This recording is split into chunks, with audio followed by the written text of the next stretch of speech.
Hi everybody, it's Miss Cole. In my previous Pinktober video, I shared my own experience with being diagnosed and treated for breast cancer. During that process, I learned about many local and national organizations that are involved in different ways in providing support for patients. One of the best known of those organizations is the American Cancer Society. It's probably best known for the annual/ongoing event Relay for Life. This event originated as a sort of spin-off from the idea of a walkathon, which is a relatively common fundraising activity. Project Bread and Food for Free have walks to end hunger.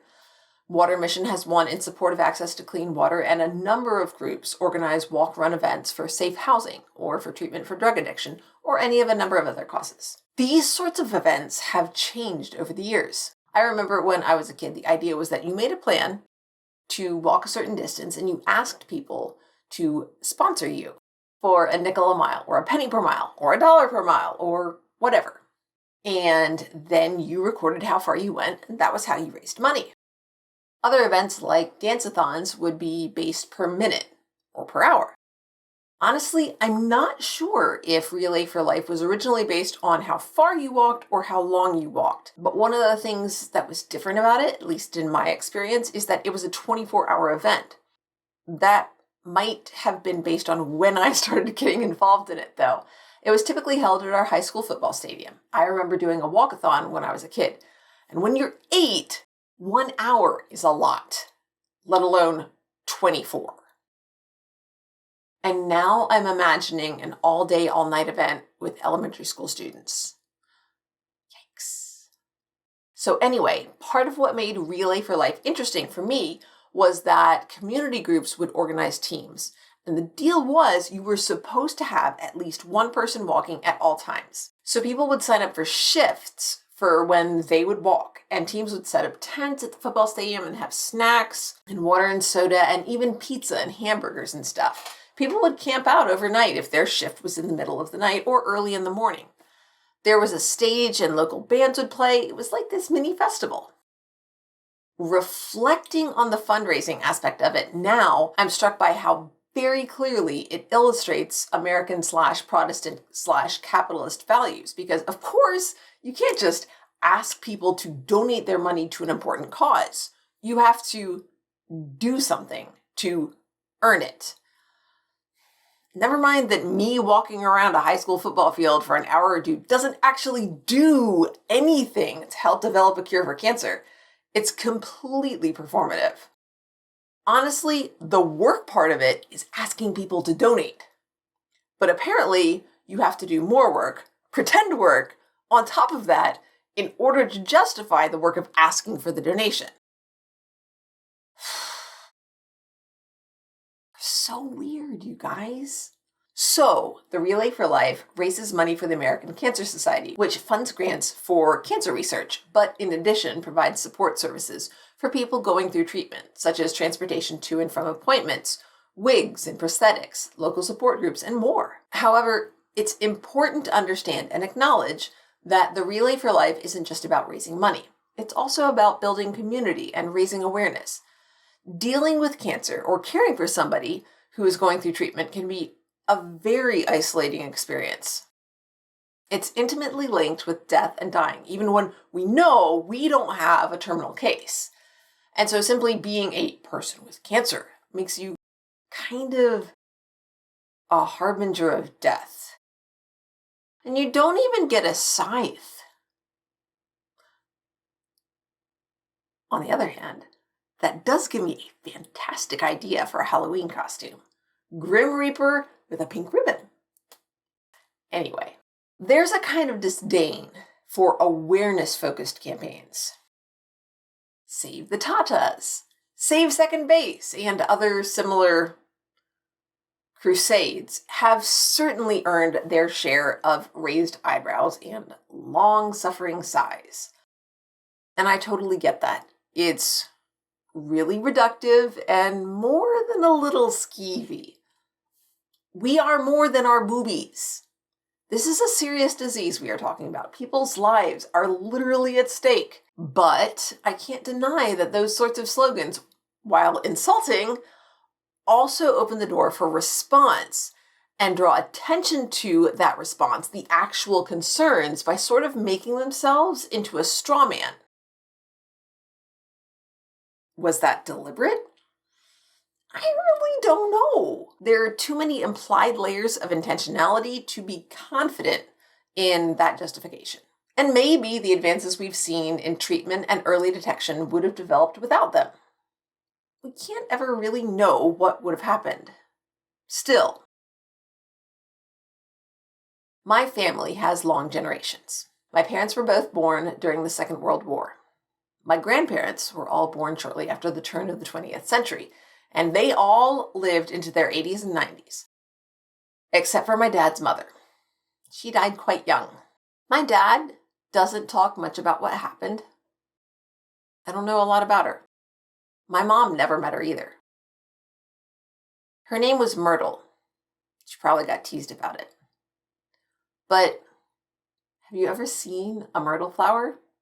They're sort of delicate and ethereal. They smell really nice. She was really involved in school. She graduated in 1925. She was on the newspaper and the yearbook staff, like me. I wasn't a class officer, though.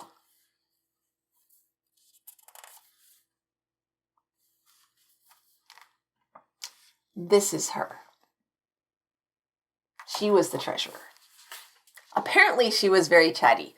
Her senior entry calls her one of our star talkers, as well as listing talking as her weakness. They said she ought to run for Congress. And that's really all I know. This book is the only thing I have of hers. It's the only way that I really know her. In the 1950s and 1960s, cancer was something you just didn't talk about, especially breast cancer. Treatment was often disfiguring, sometimes to the point of disabling the patient. The article linked down in the comments is based on the memories of a mother's experience with breast cancer. Her children talk about remembering her as being, quote, saddened and withdrawn from friends and coworkers, and always being afraid that the cancer was going to come back again and kill her. I know what that's like. I get headaches sometimes. I get, sick. And there's always that chance, what if it's not COVID? What if it's cancer? What if you're not premenstrual? What if it's cancer? This is why pinkwashing isn't all bad. Promoting awareness means pulling back this blanket of shame and taboo we so often use to hide the things that we fear. It's not that we should minimize it or treat it lightly, or that we shouldn't be afraid. It's okay to be afraid, but we don't have to be ashamed, and we shouldn't have to be alone.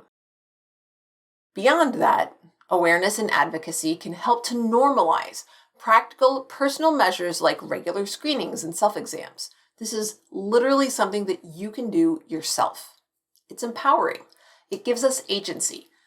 And it encourages us to understand our own bodies, and beyond that, to advocate for ourselves and our experiences when we talk to our doctors. And not just in terms of cancer, but in dealing with mental health or whether glasses or contacts are a better option for us. The importance of advocacy goes even beyond healthcare. It applies to broader issues in our culture and our society. Congresswoman Ocasio-Cortez, sometimes referred to as always on camera, has fielded significant criticism because she focuses on vocally promoting policies like Medicare for All and the Green New Deal. These policies are currently seen as far left in American politics and aren't likely to be successful anytime soon. As a result, Ocasio-Cortez and other members of the Squad, Ilhan Omar, Ayanna Pressley, and Rashida Tlaib, also elected in 2018, as well as Jamal Bowman and Cori Bush, elected in 2020, have not gotten as much of their legislation passed as others from their cohorts, such as Lauren Underwood and Deb Haaland, who are far more moderate. I see advocacy and action as two legs walking unevenly forward. Each one makes it possible for the other to take another step. They're kind of off kilter. Advocacy is always ahead and thinks action isn't keeping up. Action is behind, working more cautiously and steadily, maintaining the progress that's been made. And then the rest of me is up here, very aware that I've never been able to do the splits. And it's not about to happen now. Okay, so that looked a little ridiculous, but I needed something to make me smile. As a teacher, my goal is for every single one of my students to be successful, for every student to graduate, for every student to learn and grow and show brilliant progress on every single assignment. Is that gonna happen? Heck no! But does it mean I should set my sights lower? Also, heck no. It's hard, you guys. It's so hard to set goals that are stretchy and probably won't happen. It means you're setting yourself up for a world of hurt, even when you prepare yourself for not getting everything you want, and when you celebrate the achievements you have made. It's still gonna hurt a bit, but it's okay.